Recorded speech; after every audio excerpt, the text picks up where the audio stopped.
sebelumnya ingin memperkenalkan pemateri yang alhamdulillah telah hadir bersama kita. Insya Allah sebagai pemateri pertama telah bersama kita Al-Ustadz Fathan Amin Inamullah. Beliau adalah mahasiswa Fakultas Hadis di Universitas Islam Madinah bersama dengan saya. Kemudian insya Allah sebagai pemateri kedua pada sesi kedua adalah Al-Ustadz Isa Fadlur Rahman. Beliau adalah alumni S1 Fakultas Hadis Universitas Islam Madinah dan sekarang status beliau adalah mahasiswa S2 jurusan Ulumul Hadis atau jurusan Ilmu Hadis di Universitas Islam Madinah. Dan insya Allah dalam 40 menit ke depan para pemateri akan memaparkan materi terkait dengan subjek atau dengan judul yang sudah kami tampilkan di poster. Kami harap teman-teman menyimak dengan sebaik-baiknya. Dan kami harapkan teman-teman bisa mencatat pelajaran dan juga faedah yang terkandung atau yang insya Allah akan disampaikan oleh para pemateri. Barakallahu fiikum wa jazakumullahu khairan. Dan insya Allah kita akan beralih kepada acara atau kepada pemateri pertama dalam webinar kali ini. Kami persilahkan kepada Al-Ustadz Fathan Amin Inamullah alaihi falyatafaddal mashkura ma'jura. Barakallahu fikum. Sebelumnya suara Ana terdengar?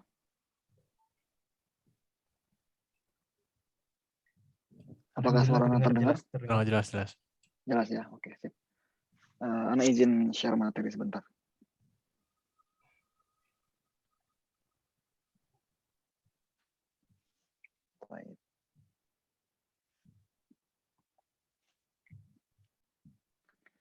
Baik. Bismillahirrahmanirrahim. Alhamdulillahirabbil alamin wassalatu wassalamul atammanil akmalani ala khairi khalqillahi ajma'in nabiyyina Muhammadin wa ala alihi wa sahbihi ajma'in amma ba'd. Alhamdulillah segala puji bagi Allah Subhanahu wa taala yang telah menciptakan kita, memberikan kita berbagai nikmat, di antaranya adalah nikmat Islam, nikmat hidayah, nikmat kesehatan, nikmat kesempatan, dan nikmat-nikmat yang lainnya sehingga kita bisa berkumpul di majelis yang meskipun sederhana ini namun semoga Allah Subhanahu wa taala memberkahi pertemuan kita. Tidak lupa salawat serta salam semoga tercurahkan kepada baginda kita Nabi Muhammad sallallahu alaihi wasallam yang telah membimbing kita umatnya dari zaman yang penuh kegelapan, penuh dengan kesyirikan dan kesesatan, menuju dengan zaman yang penuh dengan cahaya Islam dan cahaya sunnahnya. Dan semoga salawat tersebut juga tersampaikan kepada keluarganya, istri dan anak keturunannya, dan juga kepada para sahabatnya Abu Bakar, Umar, Utsman, Ali, dan seluruh sahabatnya radhiyallahu ta'ala anhum ajma'in, dan orang-orang yang mengikuti sunnahnya hingga akhir zaman. Amma ba'd. Perkenalkan ikhwah sekalian, nama Ana, ikhwah dan akhwat sekalian, yang nama Ana adalah Fathan Amin Inamullah. Ana merupakan mahasiswa di Universitas Islam Madinah, Fakultas Hadis, ya bersama dengan Ustadz Haris Lutfi juga. Dan di sini Ana mau sedikit berbagi sharing ya tentang bagaimana para sahabat itu dahulu menimba hadis Nabi SAW. Jadi ketika kita mau mencari contoh, mencari teladan, maka kita harus mencari teladan yang paling baik. Ya. Nah, ketika kita menuntut ilmu, maka teladan kita adalah sahabat Nabi SAW. Karena mereka adalah sebaik-baiknya manusia, sebaik-baiknya umat. Pertama kita akan bahas kaitan antara sahabat dengan ilmu hadis. Kalau kita mempelajari ilmu hadis, maka kita tidak akan bisa lepas dari namanya sahabat.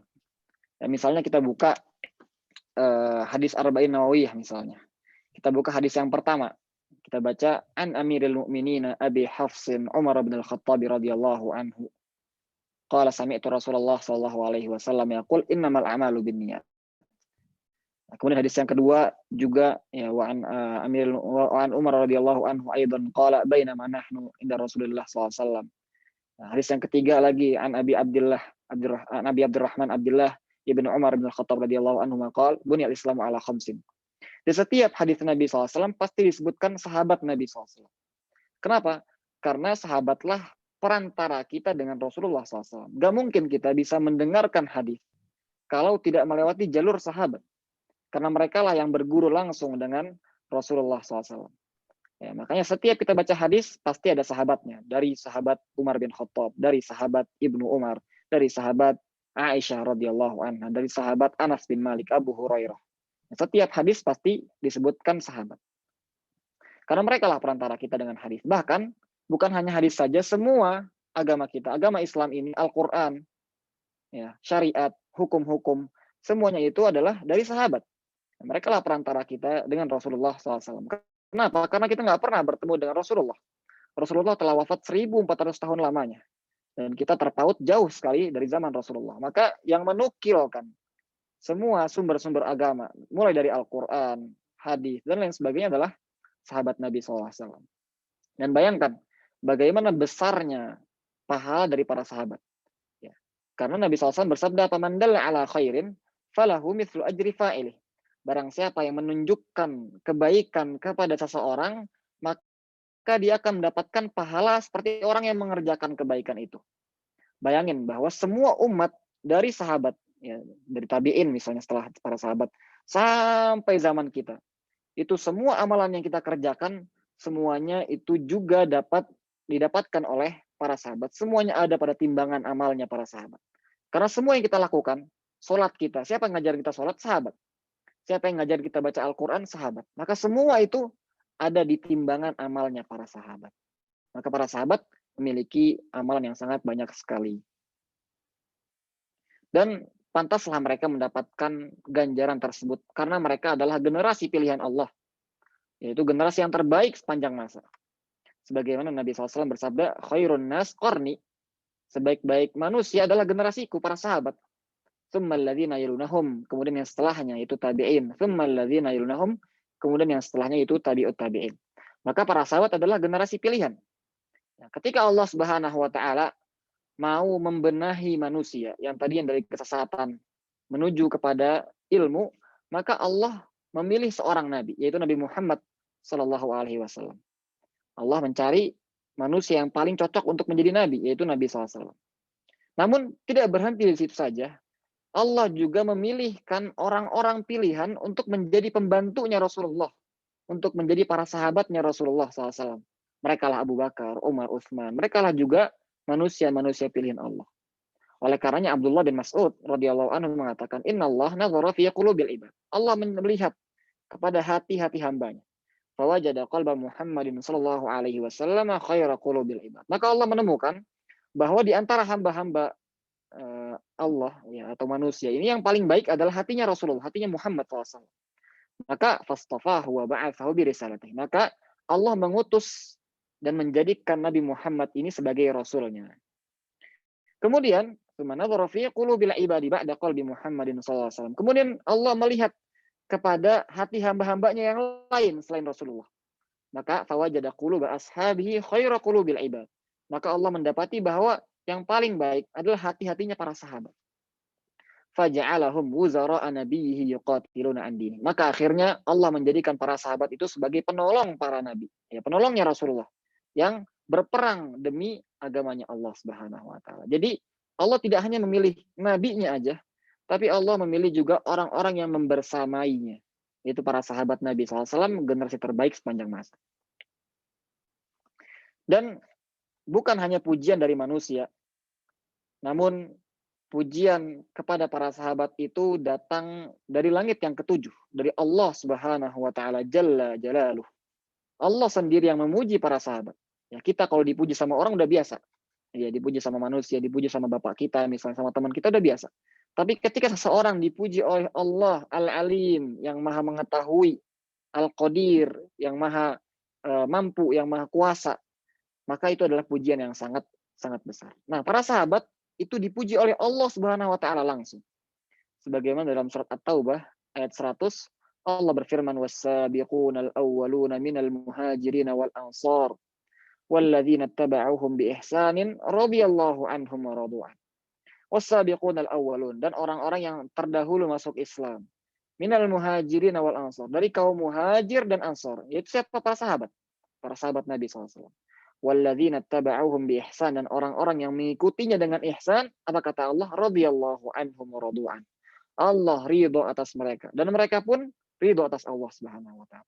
Wa addalahum jannatin tajri tahtal anharu khalidina fiha abada, dzalikal fawzul azim. Dan Allah menyiapkan bagi mereka surga-surga yang mengalir di bawahnya sungai-sungai, dan mereka kekal di dalam surga selama-lamanya, dan itu adalah kemenangan yang agung. Maka Allah telah ridho kepada para sahabat, baik muhajir maupun ansor. Nah, satu-satunya cara kita untuk mendapatkan keridhaan Allah yang sama dalam ayat ini adalah dengan apa? Walladzina taba'auhum bi ihsan. Dengan mengikuti mereka, mengikuti para sahabat dengan ihsan, dengan baik, mengikuti cara beragama mereka, mengikuti akhlak mereka, mengikuti cara mereka untuk mengambil hadis, mengambil ilmu dari Rasulullah SAW. Itulah satu-satunya cara bagi kita untuk mendapatkan keridhaan Allah sebagaimana dalam ayat ini. Kemudian, ya, ini adalah sebuah analogi mata air. Ya, kalau teman-teman suka atau pernah naik gunung gitu ya, pergi ke gunung, terus cari gunung yang ada mata airnya, yang ada sumber air. Biasanya di gunung itu airnya tuh jernih, ya, airnya jernih, enak, dingin, ya bahkan kadang manis gitu ya, jernih dan bisa langsung diminum. Kenapa? Karena aliran yang ada di gunung itu dekat dengan mata airnya, dengan sumber airnya itu dekat. Sedangkan kalau udah di kota, udah di bawah gitu ya, itu aliran airnya tuh udah lewat kotoran-kotoran, udah banyak kotoran-kotorannya, udah nggak enak gitu ya. Karena udah semakin jauh dari sumbernya. Nah, begitu juga ilmu, begitu juga wahyu. Semakin dekat suatu zaman kepada zaman wahyu, kepada zaman Nabi Shallallahu Alaihi Wasallam, maka ilmunya akan semakin jernih. Kebalikannya, semakin jauh zamannya, zaman kita udah 1400 tahun dari Rasulullah SAW, maka sumber ilmu itu akan semakin keruh, akan semakin banyak kotoran-kotorannya. Maka generasi sahabat Nabi SAW, mereka lah aliran air yang murni, yang dekat dengan sumber ilmu Nabi Muhammad SAW. Maka ambillah ilmu agama dari mereka. Ambillah air dari aliran yang dekat dengan sumbernya.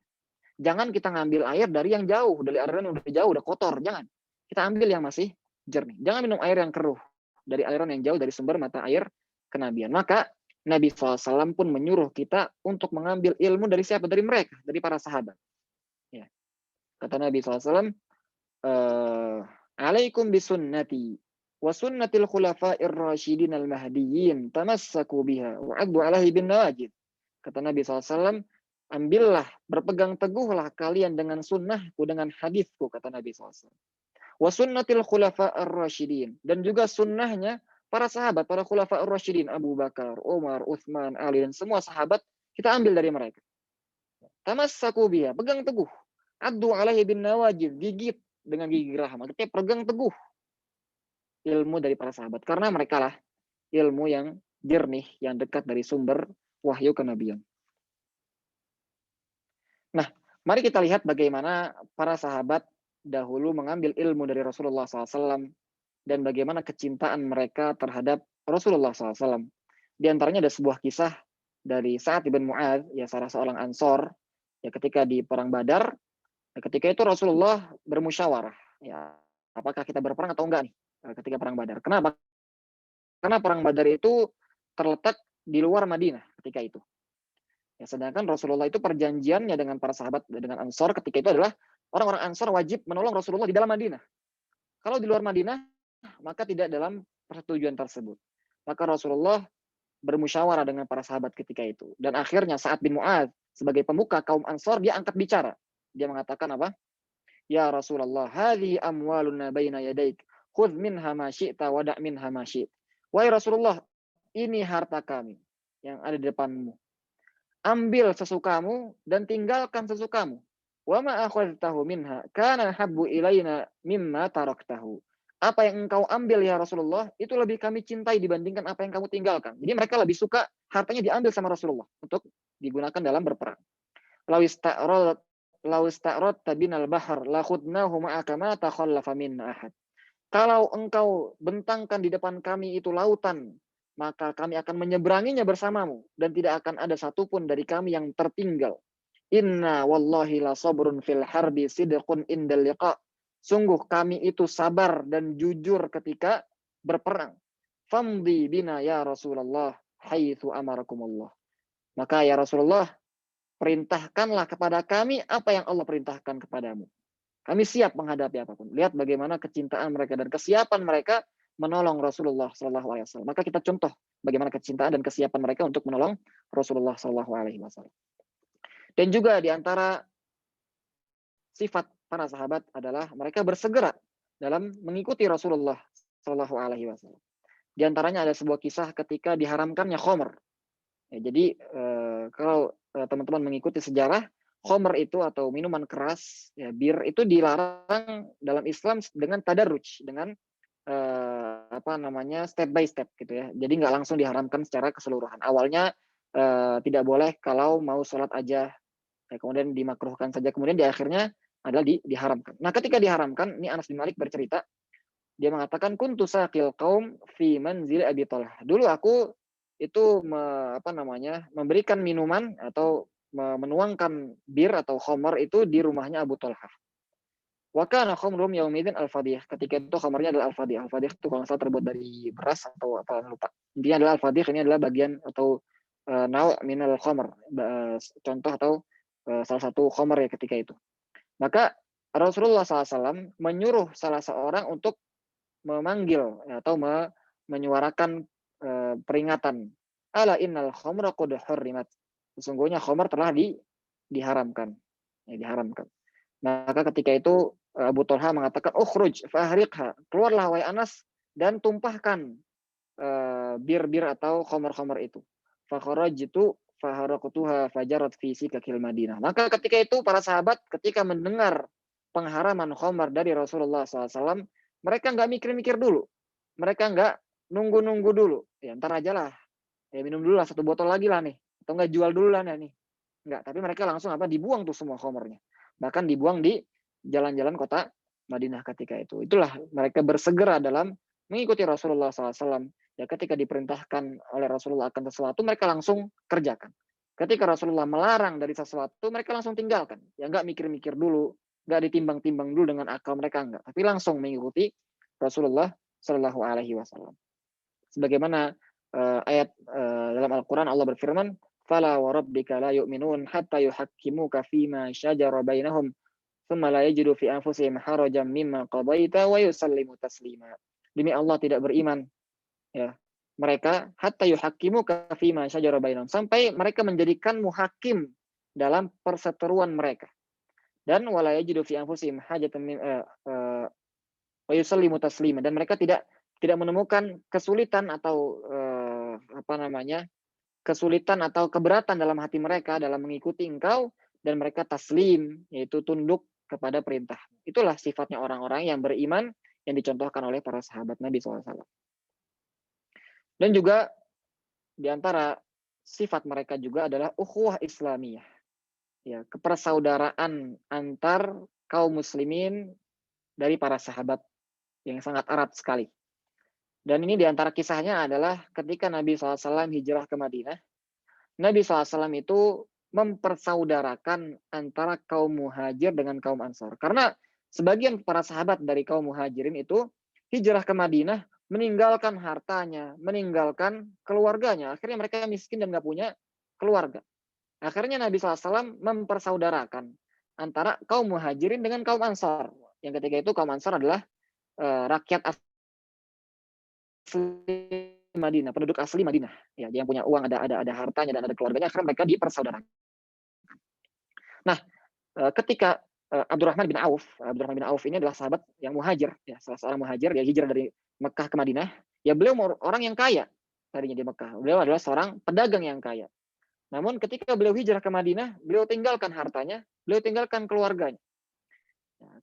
Kemudian sampai di Madinah, Nabi SAW mempersaudarakan dia dengan sahabat Sa'ad ibn Rabi'.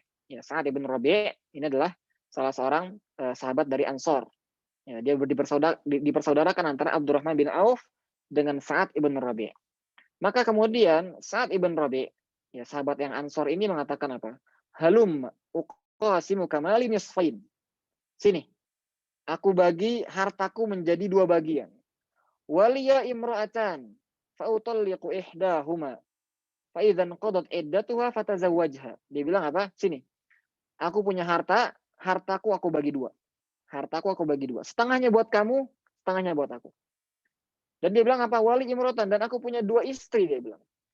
Maka engkau lihat di mana dari antara 2 istriku ini yang paling engkau sukai, maka aku akan talak dia, dan kalau setelah selesai iddahnya, maka engkau boleh nikahi dia. Lihat bagaimana ukhuwah Islamiyah yang kuat antara saudara dari Ansar dan dari Muhajirin. Namun Abdurrahman bin Auf menolak pemberian tersebut. Ya, karena malu dan juga karena iffah beliau. Dan dia mengatakan, faqala barakallahu laka fi ahlika wa malik. Semoga Allah memberkahi keluargamu dan juga hartamu. Duluni ala suq. Tidak perlu engkau kasih seperti itu, cukup tunjukkan aku kepada pasarnya Madinah. Ya, akhirnya Abdurrahman bin Auf pergi ke pasar Madinah dan beliau adalah salah seorang pedagang yang ulung, ya. Dia adalah pedagang yang ulung, akhirnya dia dalam waktu yang sedikit bisa mengumpulkan harta yang banyak. Nah, namun kita lihat di sini bagaimana ukhuwah Islamiyahnya para sahabat. Dan lihat bagaimana jauhnya kita dari mereka. Lihat bagaimana pada saat ini banyak kaum muslimin yang saling menjatuhkan satu sama lain, yang saling membenci satu sama lain, padahal mereka sama-sama Islam. Lihatlah bagaimana contoh dari para sahabat Nabi SAW yang ithar, mendahulukan orang lain atas dirinya sendiri. Ya, mendahulukan orang lain atas dirinya sendiri dalam hal dunia. Itulah yang harus kita contoh sebagai seorang muslim, ya, yang mengikuti para sahabat. Dan ini ada banyak sekali menuntut ilmu, cuman sepertinya waktunya sudah habis, ya mungkin cukupkan saja sampai di sini. Kesimpulannya adalah, itu adalah sedikit gambaran bagaimana para sahabat Nabi SAW ya bersikap ketika mengambil hadis Nabi SAW, bagaimana ukhuwah Islamiyah mereka, bagaimana persaudaraan mereka, bagaimana semangat mereka dalam menuntut ilmu, dan bagaimana bersegeranya mereka dalam mengikuti Rasulullah SAW, dan bagaimana kecintaan mereka kepada Rasulullah dan kesiapan mereka dalam menolong agama Allah serta Rasulullah SAW, maka tugas kita adalah mencintai mereka, mencintai para sahabat. Jangan sampai kita membenci satu orang pun dari sahabat Nabi SAW. Ya. Apalagi mengejek dan menyakiti para sahabat. Jangan sampai. Ya. Dan mengejek, karena Nabi SAW bersabda, la tasubbu ashabi, jangan mengejek sahabat-sahabatku. Dan selain kita mencintai mereka, kita juga harus mencontoh mereka, mencontoh cara beragama mereka, mencontoh cara hidup mereka, mencontoh bagaimana menuntut ilmu mereka dari Rasulullah SAW. Itu adalah tugas kita sebagai orang yang mengikutinya dengan ihsan. Walladzina taba'uhum bi ihsan. Semoga Allah Subhanahu wa taala memberkahi kita semua dan menjadikan kita orang-orang yang mengikuti para sahabat dengan ihsan, dengan baik, mencontoh jalan hidup mereka. Dan semoga Allah memberikan kita keistiqomahan sehingga kita bisa wafat dalam keadaan Islam dan sunnah. Hadza wa sallallahu ala nabiyyina Muhammadin walhamdulillahi rabbil alamin. Kembalikan ke moderator. Nah. Barakallahu fiikum wa jazakumullahu khairan katsiran atas pemaparan ilmu yang sangat, kalau ibaratnya sangat daging ya. Karena ana yakin biidznillah apa yang tadi disampaikan mungkin buat teman-teman bukanlah sesuatu yang baru. Tapi ini adalah sesuatu pemaparan yang disampaikan di momen yang berbeda, dan kali ini kita tadi telah mendengarkan begitu banyak contoh-contoh bagaimana para sahabat menuntut ilmu dari Rasulullah Shallallahu Alaihi Wasallam, dan juga apa yang memotivasi mereka, dan juga kita mendengar bagaimana bahwasanya para sahabat radhiyallahu anhum adalah generasi yang paling atau yang seharusnya kita paling patut untuk kita jadikan sebagai suri tauladan, yang paling patut untuk kita jadikan sebagai panutan, dan paling patut untuk kita jadikan sebagai contoh dalam kehidupan kita. Kemudian ahibbai rahimani wa rahmakumullah, sebelum kita lanjut kepada sesi yang berikutnya, sekedar mengabarkan bahwasanya biidznillah taala di akhir pertemuan atau di akhir sesi tanya jawab, insya Allah akan ada door prize buat teman-teman yang hadir di sini. Dan insya Allah nanti kedua pemateri akan menyiapkan pertanyaan, dan bagi yang menjawab pertanyaan hanya 2 orang saja ya. Bagi yang menjawab pertanyaan dari kedua pemateri, biidznillah ta'ala, insya Allah akan mendapatkan hadiah. Barakallahu fikum. Dan kemudian insya Allah kita akan melanjutkan ke sesi berikutnya, yaitu dari pemateri kedua Al-Ustadz Aisyah Fadlur Rahman, yang insya Allah akan membahas tentang urgensi mempelajari hadis Nabi Shallallahu Alaihi atau ilmu hadis Nabi Shallallahu Alaihi Wasallam. Kepada Ustadzna Aisyah Fadlur Rahman kami persilahkan. Barakallahu fikum.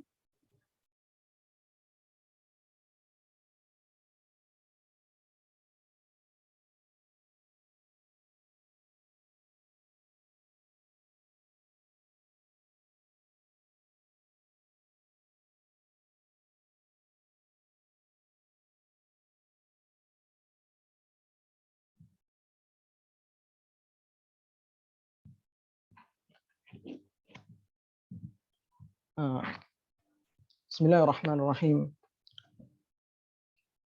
Assalamualaikum warahmatullahi wabarakatuh.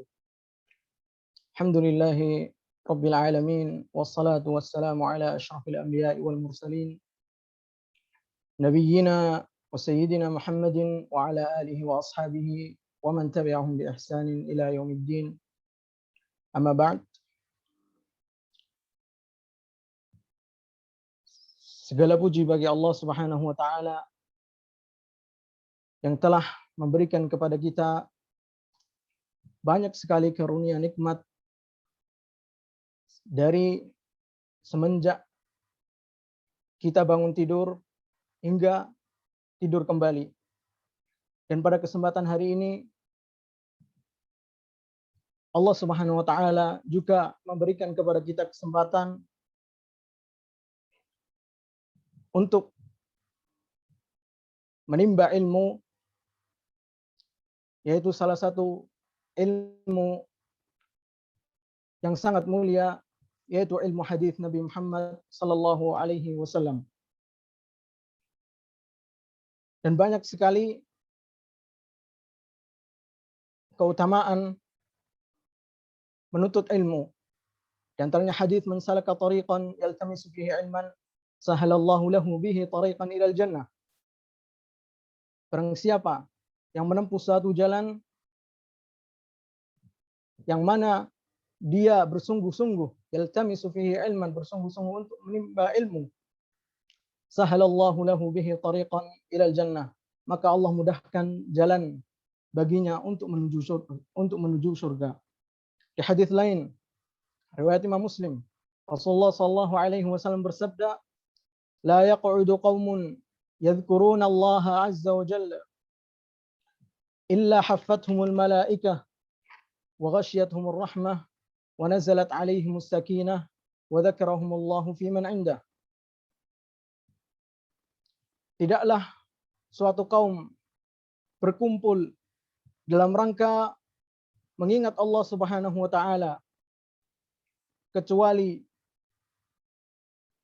haffathumul malaikah, maka malaikat akan menaungi mereka, wa ghasyiyatuhumur rahmah, dan rahmat Allah Subhanahu wa taala akan diberikan kepada mereka, wa nazzalat alaihimus sakinah,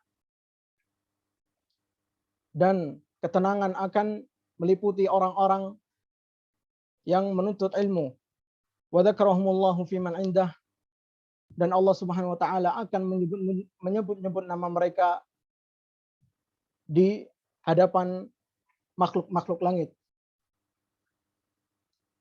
Dan di antara berzikir kepada Allah Subhanahu wa taala, mengingat Allah Subhanahu wa taala adalah mempelajari agama Islam, mempelajari Al-Quran, mempelajari hadis Nabi Muhammad sallallahu alaihi wasallam. Dan pada kesempatan kali ini izinkan kami memberikan beberapa materi ringkas dan ringan tentang seberapa pentingnya mempelajari ilmu hadis. Kemudian apa sih cakupan-cakupan ilmu hadis tersebut, dan tentang buku-buku yang populer dalam ilmu hadis. Untuk materi pertama, apa sih pentingnya belajar ilmu hadis?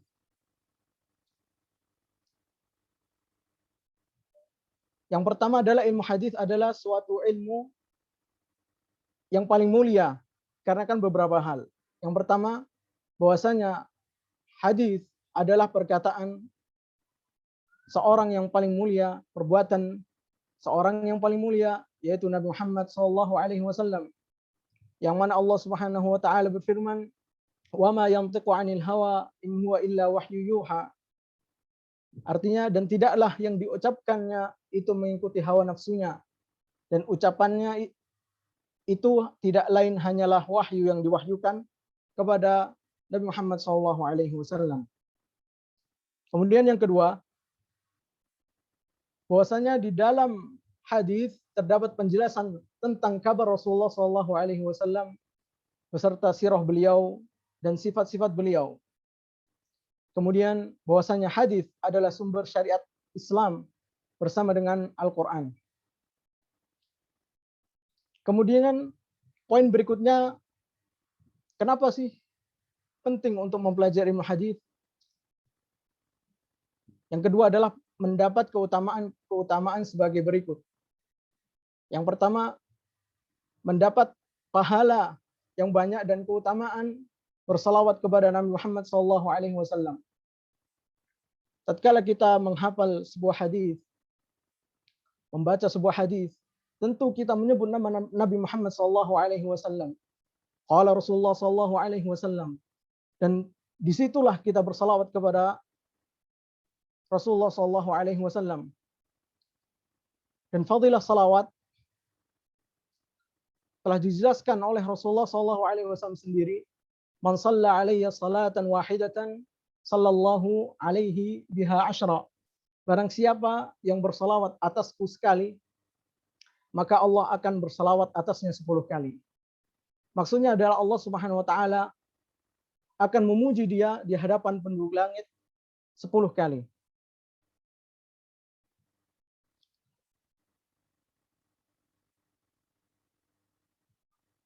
Kemudian keutamaan berikutnya yaitu Allah Subhanahu wa taala akan menjadikan wajah penuntut ilmu hadis itu cerah dan berseri-seri. Rasulullah SAW bersabda, "Nadharallahu mar'an sami'a maqalati fawa'aha fa'addaha kama sami'aha." Rasulullah SAW bersabda, nadharallahu mar'an, Allah Subhanahu wa taala niscaya akan membuat seseorang wajahnya berseri-seri. Siapa dia? Yaitu dia yang mendengarkan sabdaku, lalu dia memahaminya dan menghafalkannya, kemudian menyampaikannya. Kemudian keutamaan berikutnya yaitu orang-orang yang mempelajari hadis dan mengamalkannya termasuk golongan orang yang ditolong pada hari kiamat nanti. Rasulullah SAW bersabda, "Inna bani Israil iftaraqat ala 71 firqah, wa inna ummati sataftariqu ala 72 firqah." Sesungguhnya Bani Israel akan berpecah belah menjadi 71 golongan. Wa inna ummati sataftariqu ala 72 firqah. Dan sesungguhnya umatku akan terpecah menjadi 72 golongan. Kulluha finnar, semua golongan tersebut akan masuk neraka illa wahidah, kecuali satu, wahiyal jamaah, yaitu al-jamaah. Rasulullah SAW bersabda, "La tazalu ta'ifatun min ummati zahirina 'alal haqqi la yadurruhum man khadhalahum hatta ya'ti amrullahi wa hum kadzalik." Rasulullah SAW bersabda, ada sebuah kelompok dari kalangan umatku, mereka tetap berada di dalam kebenaran, mereka tidak akan terpengaruh oleh orang yang menghinanya sampai datang perkara Allah dan keputusan Allah, dan mereka tetap dalam kondisi seperti itu. Al-Imam Ahmad bin Hanbal mengomentari dua hadis tersebut. Beliau berkata, "Illam yakuna ashabal hadis fala adri man hum." Kelompok tersebut kalau bukan ashabul hadis, maka aku tidak tahu siapa mereka. Ashabul hadis adalah orang-orang yang senantiasa mengikuti jalan Rasulullah SAW, jalan para sahabat dalam beragama, dan para ulama-ulama terdahulu.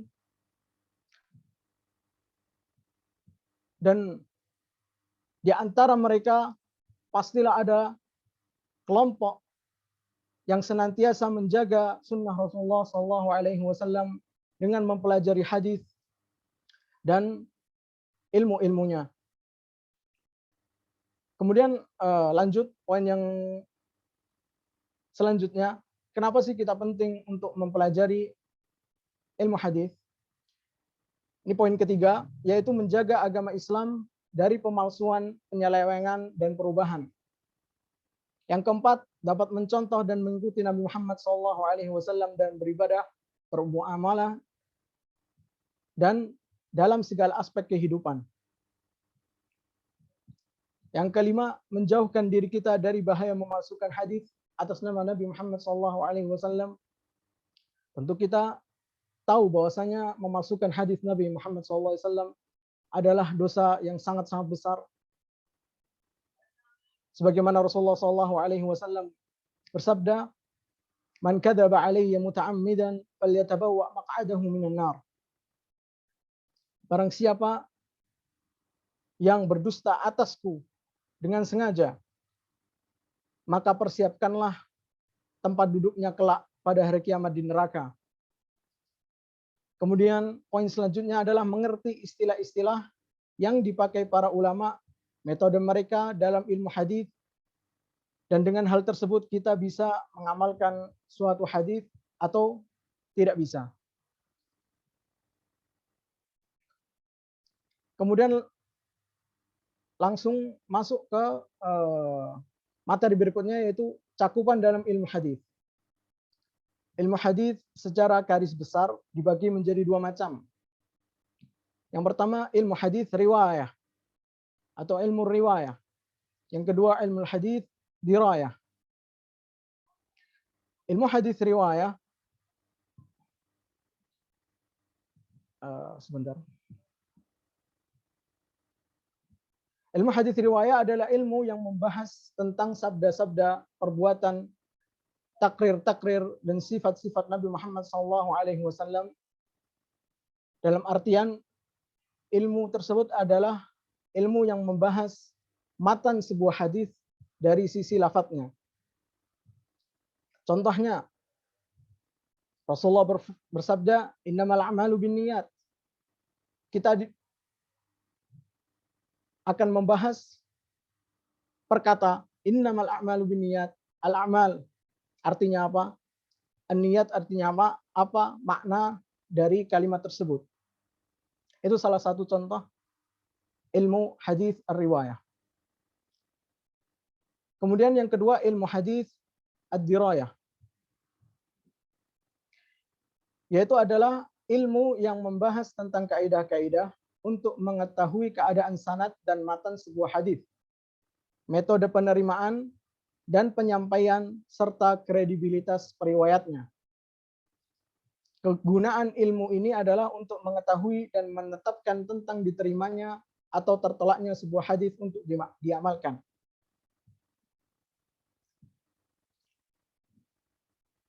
Kemudian dari dua ilmu tersebut tercabang beberapa ilmu, diantaranya ilmu-ilmu yang tercabang dari ilmu hadis dirayah adalah ilmu mustalah hadis.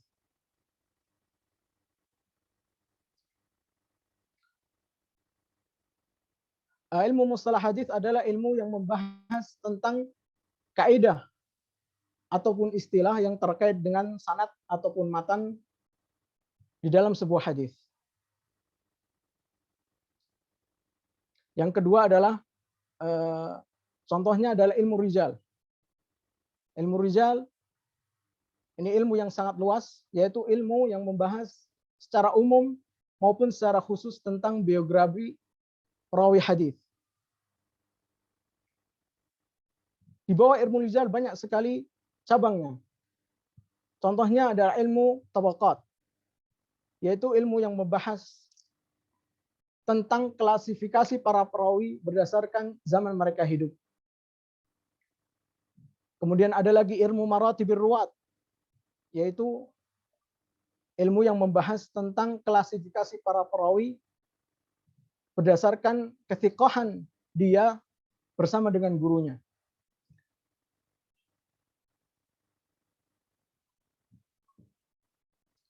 Kemudian contoh yang ketiga yaitu ilmu jarh wa ta'dil. Ilmu jarh wa ta'dil sebuah cabang dari ilmu rijal. Tapi karena begitu luas sehingga para ulama menjadikan ilmu yang berdiri sendiri, yaitu ilmu yang membahas tentang keadaan periwayat hadis, seorang rawi hadis dalam meriwayatkan hadis berdasarkan penilaian ulama ahli kritik hadis tentang mengenai kecacatan perawi tersebut atau keadilannya dalam meriwayatkan hadis. Kemudian ada ilmu ilal al-hadis. Ilmu takhrij. Ilmu takhrij yaitu ilmu yang membahas tentang bagaimana melakukan penelusuran lokasi sebuah hadis dalam sumber-sumbernya yang asli untuk kemudian dikaji kualitas hadisnya, kemudian juga dikaji kualitas perawinya, kemudian diambil kesimpulan tentang derajat hadis tersebut. Kemudian ilmu ilal hadis, yaitu ilmu yang membahas tentang sebuah cacat yang tersembunyi di dalam sebuah hadis yang terlihat bagus, terlihat bebas dari cacat, namun ternyata di dalamnya ada cacat yang sangat berpengaruh terhadap kesahihan ataupun kedhaifan sebuah hadis. Dan ilmu ilal hadis dan ilal hadis yaitu cacat tersebut bisa didapatkan di matan hadis maupun di sanad hadis.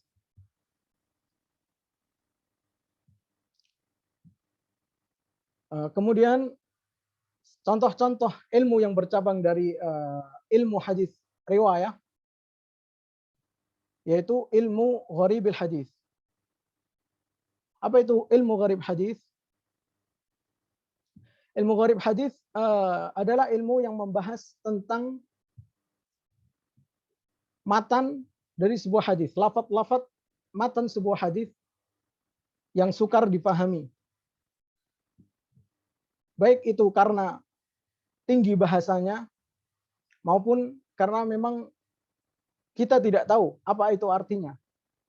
Dan para ulama membahas ini sedemikian rupa, sangat detail.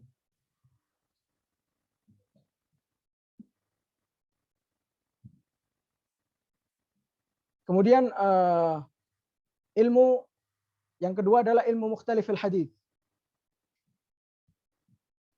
Ilmu mukhtalif hadis yaitu ilmu yang membahas tentang misalkan ada dua hadis atau lebih yang kelihatan bertentangan secara makna. Kemudian dikaji dan dipadukan antara keduanya sehingga maknanya tidak terlihat bertentangan ataupun ditarjih salah satu dari keduanya, diamalkan salah satunya.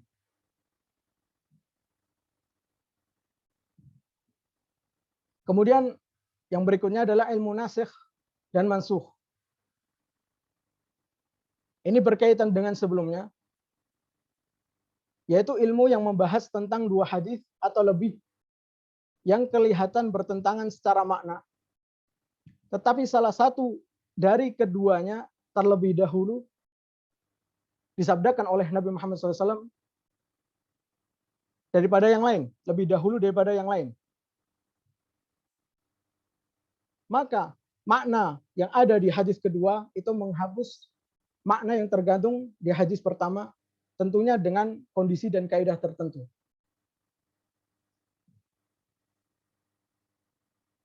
Kemudian ada ilmu syurah hadis, ya seperti namanya, yaitu ilmu tentang bagaimana mensyarah sebuah hadis. Kemudian untuk poin terakhir, pembahasan terakhir yaitu buku-buku populer dalam ilmu hadis. Buku-buku yang populer dalam hadis, dalam ilmu ar-riwayah ada 3 macam. Yang pertama ada kutubus sunnah al-asliyah, yaitu kitab-kitab hadis yang asli, yang primer. Contohnya Sahih Bukhari, Sahih Muslim.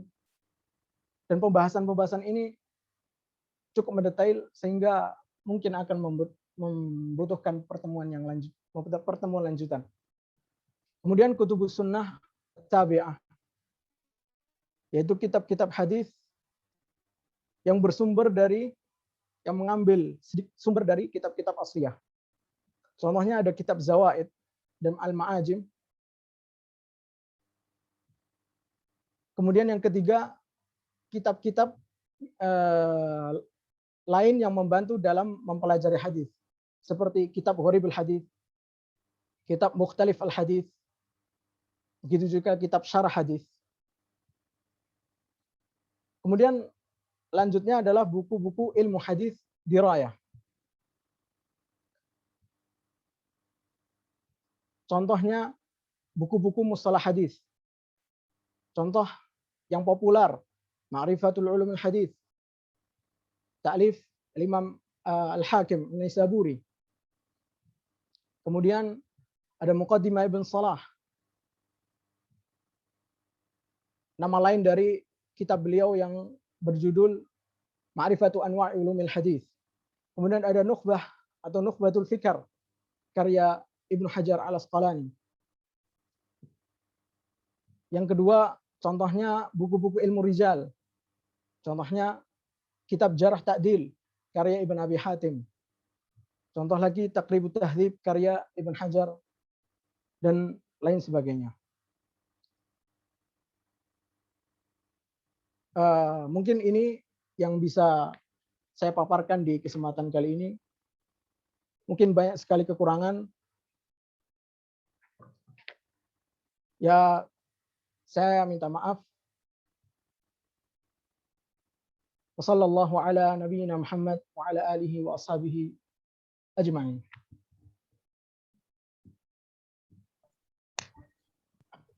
Masya Allah, jazakumullahu khairan katsiran kepada Ustaz Isa Fadlur Rahman, hafizakumullah. Saya ucapkan terima kasih yang banyak-banyaknya, yang sebesar-besarnya atas pemaparan beliau yang subhanallah. Buat teman-teman yang sebelumnya mungkin belum pernah mendengar tentang ilmu hadis atau tentang cabang-cabang ilmu hadis, ini mungkin adalah sesuatu yang sangat mind blowing ya. Karena dengan pemaparan ringkas yang disampaikan oleh Ustadz Fathan dan juga Ustadz Isa Fadlur Rahman yang telah kita dengar tadi, kita dapat ketahui bahwasanya proses para ulama untuk dimulai dari para sahabat, para tabi'in, para atba' tabi'in dan seterusnya, untuk bisa menyampaikan hadis-hadis Nabi Shallallahu Alaihi Wasallam as-sahihah yang sahih untuk bisa sampai kepada generasi berikutnya, yang dimaksud adalah kita dan seterusnya, ternyata membutuhkan proses yang sangat panjang sekali. Jadi kalau ada teman-teman mendengar seorang ustadz atau seorang syekh mengatakan hadal hadis sahih, hadal hadis dhaif, hadis ini sahih atau hadis ini dhaif, itu bukan dengan proses yang hanya dengan membaca 1, 2, 3, 100 buku, tidak.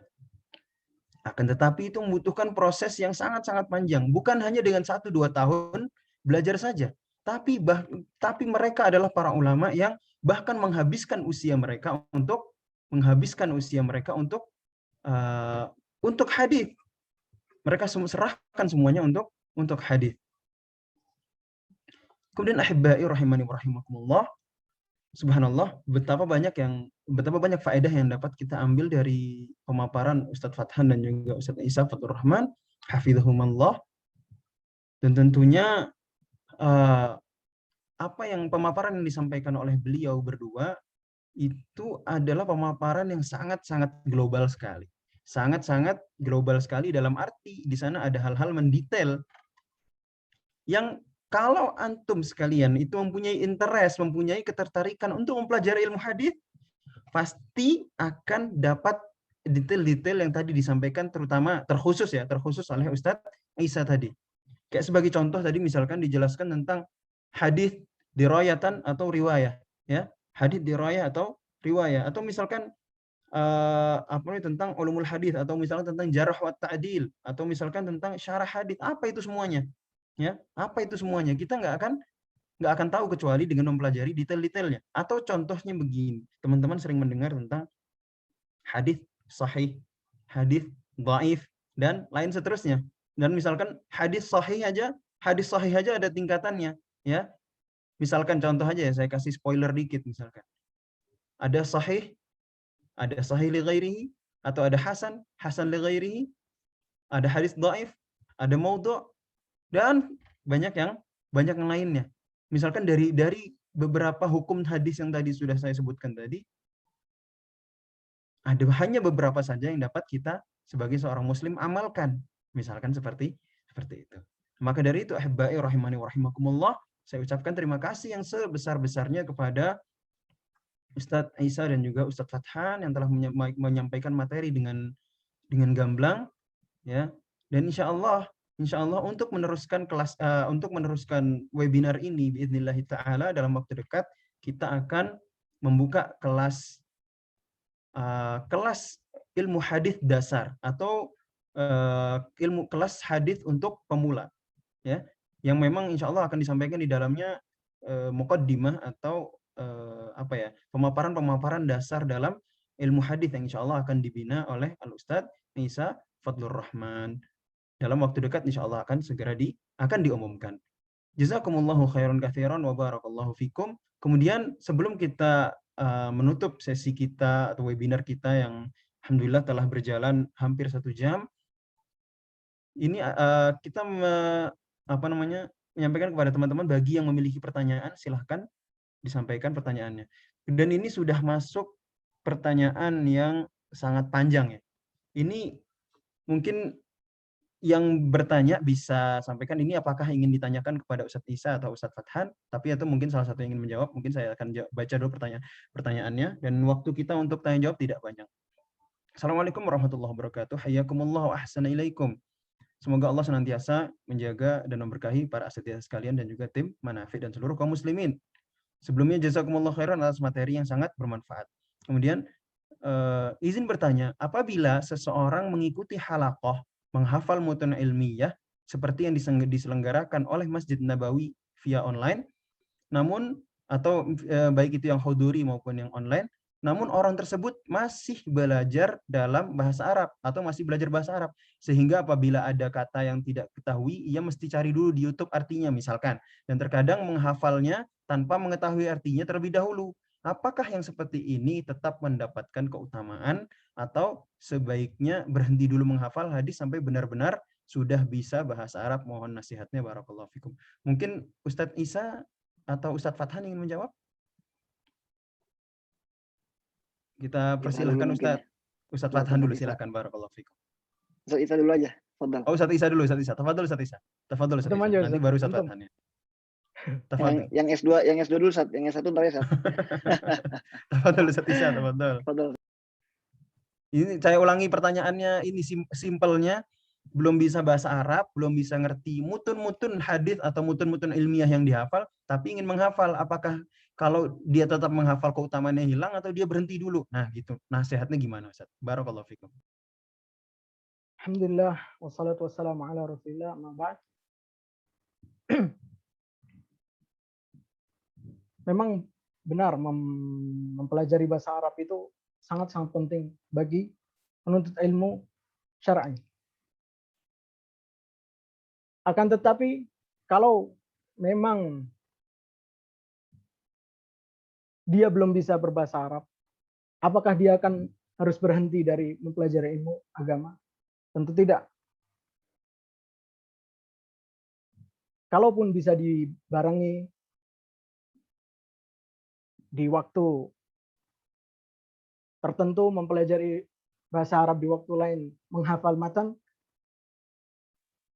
maka itu yang afdol.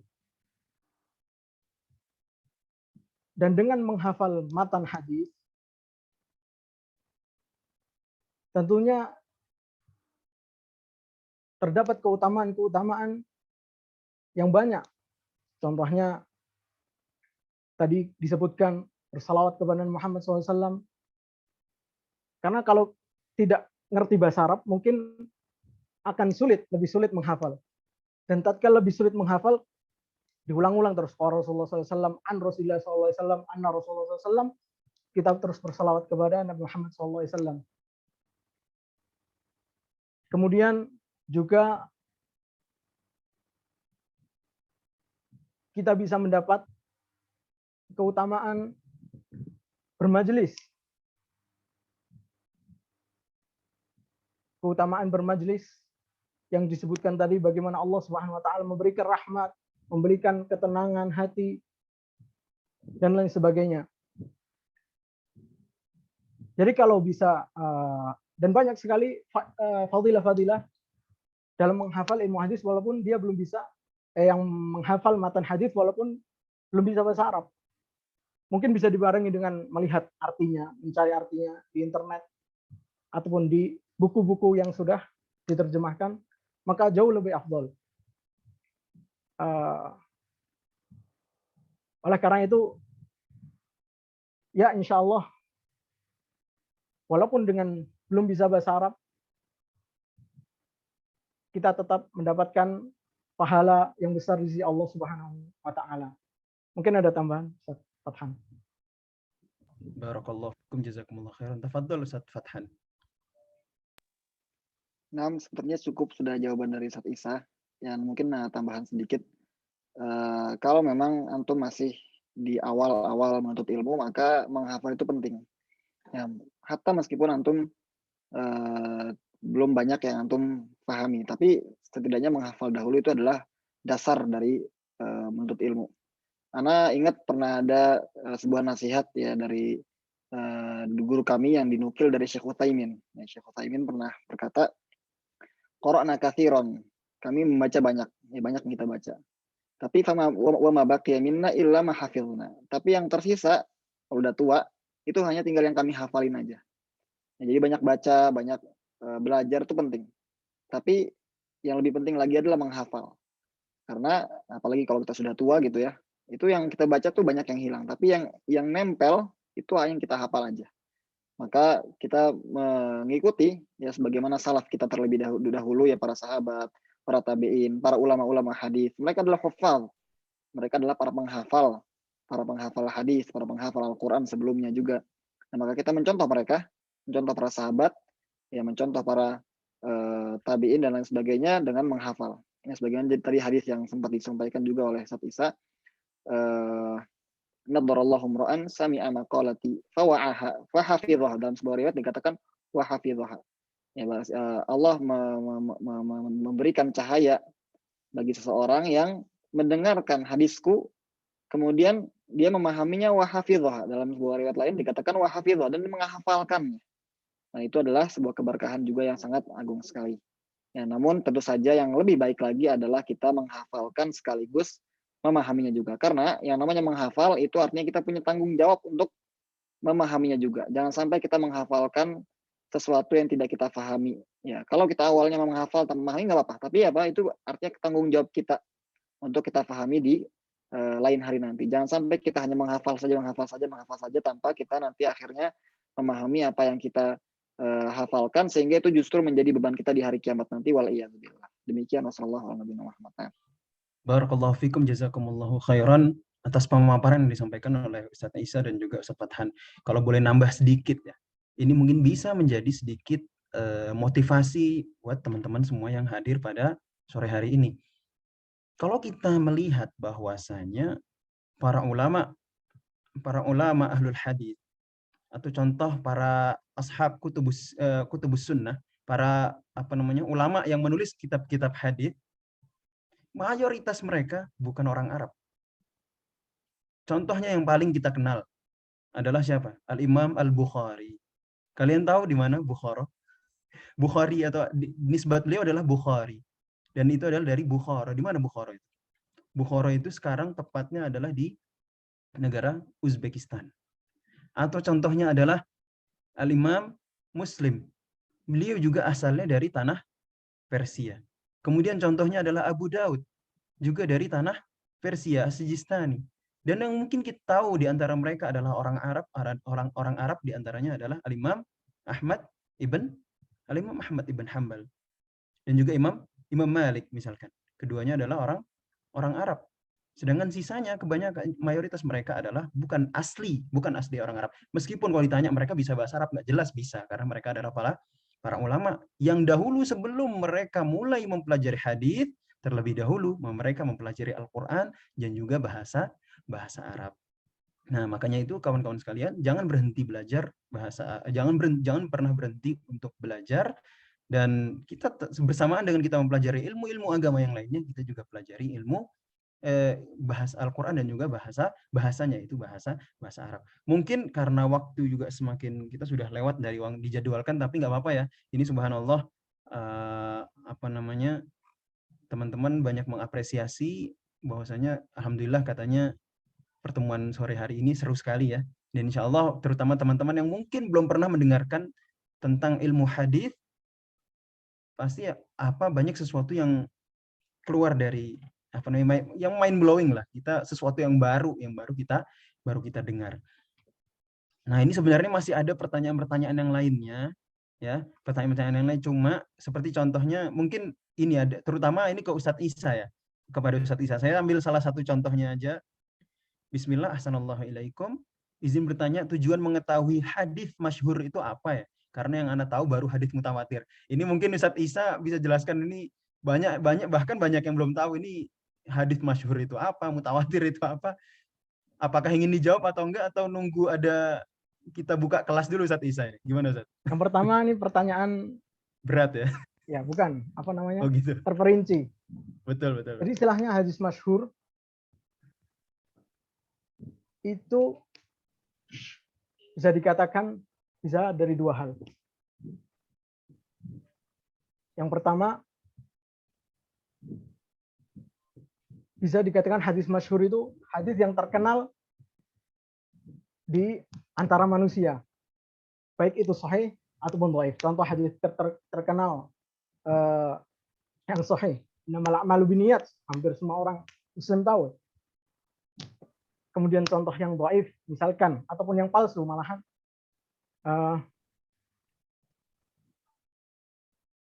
utlubul ilm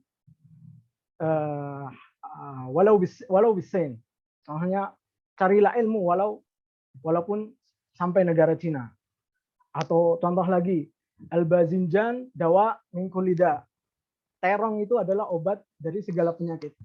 Dan itu banyak sekali dhawabit menentukan hadis itu dhaif ataupun hadis itu palsu atau tidak. Itu hadis masyhur dari sisi pertama. Sisi kedua, hadis masyhur itu marawahu thalathah fa'aksar. Malam yablugh hadd tawatur. Hadis yang diriwayatkan oleh 3 perawi atau lebih, tetapi belum sampai jumlah perawi-perawi hadis mutawatir. Sebagai contoh, Nabi Muhammad SAW. Kemudian ada 3 sahabat yang meriwayatkan dari Nabi Muhammad SAW. 3 aja, atau 4, atau 5, atau 6. Itu menjadi hadis masyhur. Belum sampai hadis tawatur, karena tawatur itu para ulama berbeda pendapat. Ada yang bilang 20, 30 perawi, dan lain sebagainya.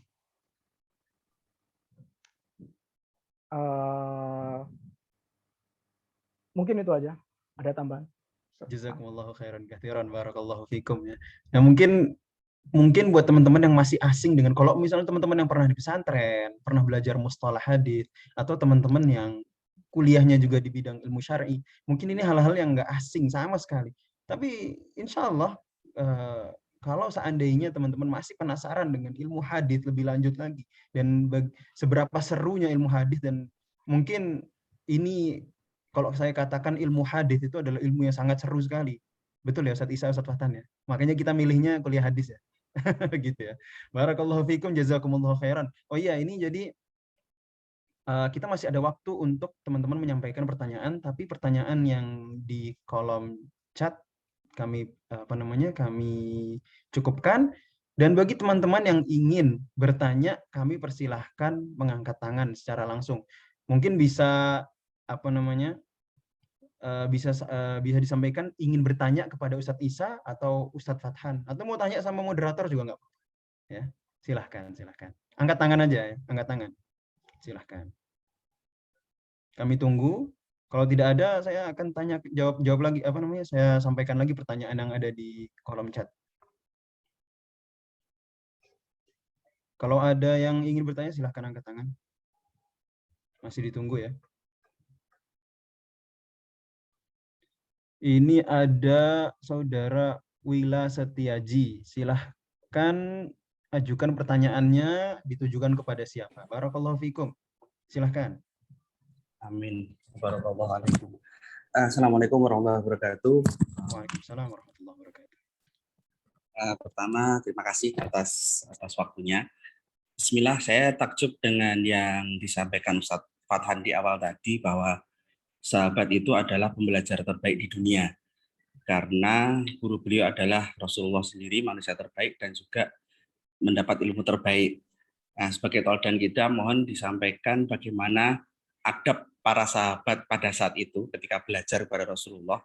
Barangkali ada riwayat-riwayat yang bisa kita ambil, sehingga dalam pembelajaran itu kita bisa sukses dan belajar hadis maupun belajar yang lainnya. Begitu Ustadz.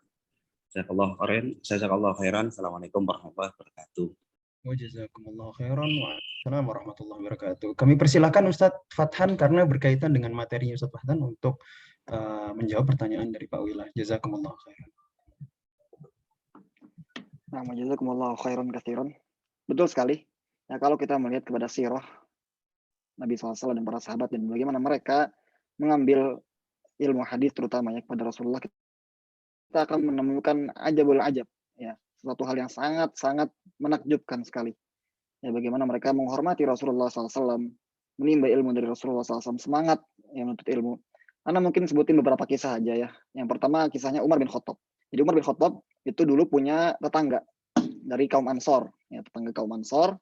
Dan ketika itu mereka berdua itu punya ladang, ya, mungkin kebun kurma atau apa. Dan mereka tidak mau kehilangan kesempatan untuk belajar hadis dari Nabi SAW. Maka akhirnya apa yang dilakukan Umar? Umar bikin persetujuan sama tetangganya. Dia bilang, gimana kalau kita bikin giliran? Jadi satu hari, ya, misalnya Umar hari ini mengurusi ladang. Dan tetangganya yang datang ke Nabi SAW mengambil hadis dari Nabi SAW. Nanti ketika dia pulang, dia memberitakan hadis tersebut kepada Umar bin Khattab. Nah, besoknya kebalikannya, ya. Tetangganya yang ngurusin ladang, Umar bin Khattabnya yang pergi ke Nabi SAW menimba ilmu hadis dari Rasulullah SAW, nanti pas pulang tukeran. Dan seperti itu. Dan itulah satu contoh bagaimana para sahabat tuh nggak mau ketinggalan, ya, ketika ngambil hadis. Abu Hurairah radhiyallahu anhu, ya, sahabat yang paling banyak hadisnya, ya, sahabat yang paling banyak hadisnya. Beliau sampai tinggal di masjid, ya, tidur di masjid Rasulullah, ya, depan rumahnya Rasulullah, agar apa, nggak ketinggalan. Jadi kalau Rasulullah buka pintu, dia langsung lihat Rasulullah, langsung mengambil hadis dari Rasulullah. 4 tahun beliau menimba ilmu. Beliau memang sahabat yang terakhir masuk Islam, sehingga beliau hanya membersamai Rasulullah 4 tahun aja, ya, kayak S1 ya. Ini kan S1 4 tahun gitu ya. 4 tahun beliau nggak nikah. Bayangin 4 tahun beliau tidak menikah. Kenapa? Karena fokus untuk belajar sama Rasulullah SAW. Baru setelah Nabi SAW wafat, beliau menikah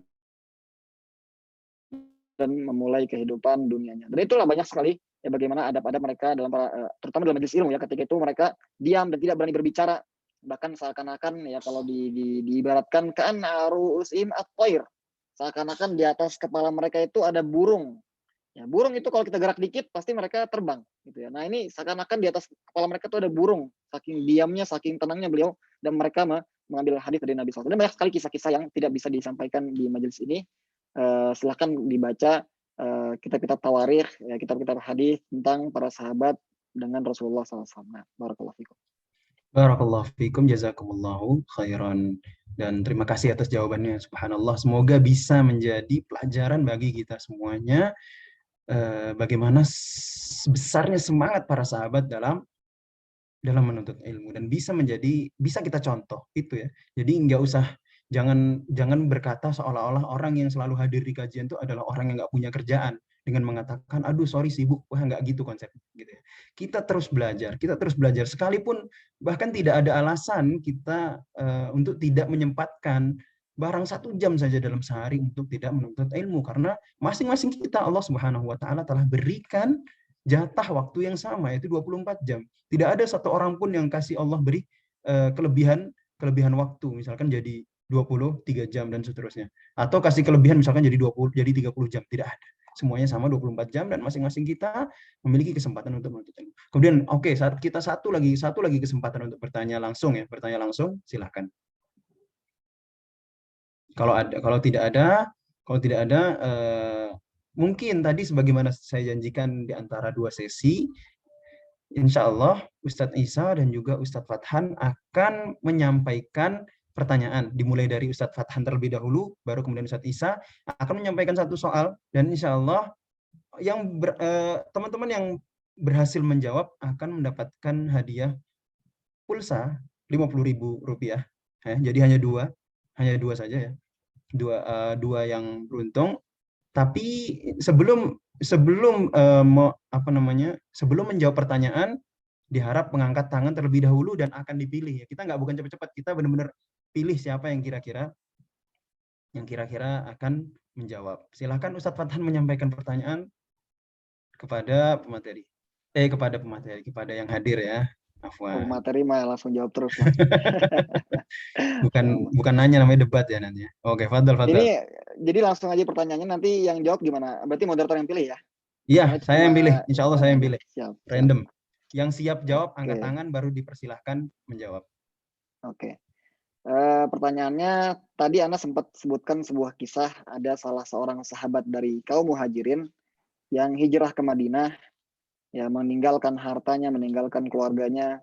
Kemudian beliau dipersaudarakan dengan sahabat Sa'ad ibn Rabi' dari kaum Ansor, dan kemudian Sa'ad ibn Rabi' menawarkan hartanya, bahkan menawarkan istrinya, namun sahabat ini menolak dan mengatakan, cukup tunjukkan kepadaku pasar Madinah, sehingga beliau berdagang di Madinah, di pasar Madinah, dan menjadi pedagang yang sukses serta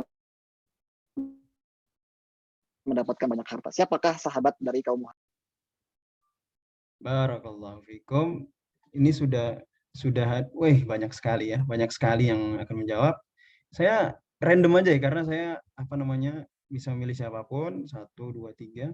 Ini ada yang namanya Abdur Robbi Al-Sayyaf. Abdur Robbi Al-Sayyaf. Silahkan jawab. Ini saya pilihnya random ya. Abdur Robbi Al-Sayyaf. Silahkan dijawab. Abdur Robbi Al-Sayyaf. Assalamualaikum warahmatullahi wabarakatuh. Waalaikumsalam. Jawabannya Abdurrahman bin Auf. Masya Allah. Jazakumullahu khairan. Barakallahu fikum. Silahkan nanti Abdur Robbi, nanti silahkan WhatsApp ada di grup benar. Silahkan WhatsApp-nya ya, berupa pulsa Rp50.000. Syukran. Jazakumullahu khairan. Dan Ustaz Fathan juga sudah memberikan pertanyaan. Ini pertanyaan pertama sudah dijawab oleh ikhwan ya. Kalau misalnya pertanyaan kedua mau dijawab oleh akhwat, silahkan. Kalau malu tapi tunggu dipersilahkan ya. Tunggu dipersilahkan. Kalau malu menjawab langsung, boleh lewat chat, ya, tidak ada masalah.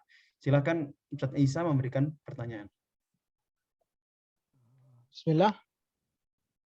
Pertanyaannya tadi sempat Anda sebutkan beberapa contoh buku-buku mustalah hadis. Sebutkan salah satu aja dan siapa pengarangnya. Tafadhol. Yang mau menjawab. Waduh, ini nggak sebanyak tadi. Ini saya tutup dulu ini kolom partisipannya, baru saya buka lagi ya. Oke. Ini saya acak. Yang menjawab adalah, ini ada yang pakai nama bahasa Arab nih, Hurratul Azizah. Silahkan dijawab. Silahkan mau lewat chat juga boleh. Tafadhali.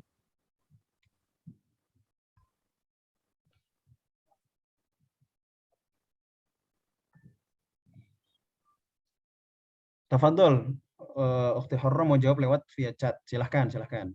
Tadi pertanyaannya ingat ya, sebutkan salah satu kitab mustalah hadis yang disebutkan, juga muallif atau penulisnya. Silahkan. Ini karena teman-teman nggak bisa jawab, nggak bisa baca, bisa baca chatnya. Silahkan. Langsung aja dijawab. Kita tunggu sambil Ukti mengetik ya.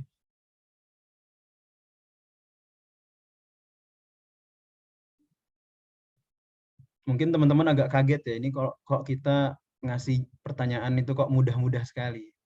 Memang pertanyaan itu kan hanya untuk tasliyah saja, untuk sebagai penyemangat dan juga sebagai selingan saja. Mungkin memang pesertanya yang pinter-pinter, akhi. Iya benar. Atau pesertanya memang Masya udah Allah. di atas rata-rata ya. Alhamdulillah. Masya Allah. Alhamdulillah. Masya Allah. Silakan ditunggu yang mau menjawab tadi. Silahkan. Ditunggu jawabannya. Ini kalau enggak, oh udah. Di sini Ukhti Hurratul Azizah memberikan jawaban takribu mandhumah Baiquniyah Muhammad bin Shalih Al-Utsaimin. Tadi ada yang disebutkan nggak itu tadi Ustaz Isa ya? Kayaknya nggak ada ya. Takrib mandhumah Baiquniyah ada nggak disebutkan tadi Ustaz Isa? Mic-nya belum nyala Ustaz. Afwan.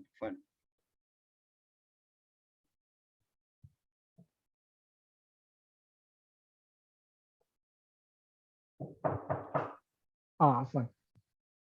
Tadi sempat disebutkan takrib manzumah nggak ya? Enggak disebut. Oh, nggak disebutkan. Oke, ini saya acak lagi ya. Saya acak lagi. Pertanyaan dibuka untuk siapapun boleh jawab. Saya acak lagi. Ini ada Al-Akh Ari Ardiansyah Putra. Silahkan menjawab. Kalau Ikhwan silahkan pakai suara aja kalau Ikhwan. Bismillah. Assalamualaikum Ustaz. Waalaikumsalam warahmatullahi wabarakatuh. Tafadhal. Kitab Nuhbatul Fikar kayak Ibnu Hajar. Nuhbatul Fikar karya Ibnu Hajar. Barakallahu fikum jazakumullah khairan. Betul Ustaz Isa ya, tadi sudah disebut tadi di materi. Nah, barakallahu fikum. Nanti silakan Sebenarnya takrib manzumah ada, tapi yang saya sebutkan itu kitab-kitab para ulama terdahulu. Maaf, saya mohon izin sebentar. Mohon izin sebentar saja.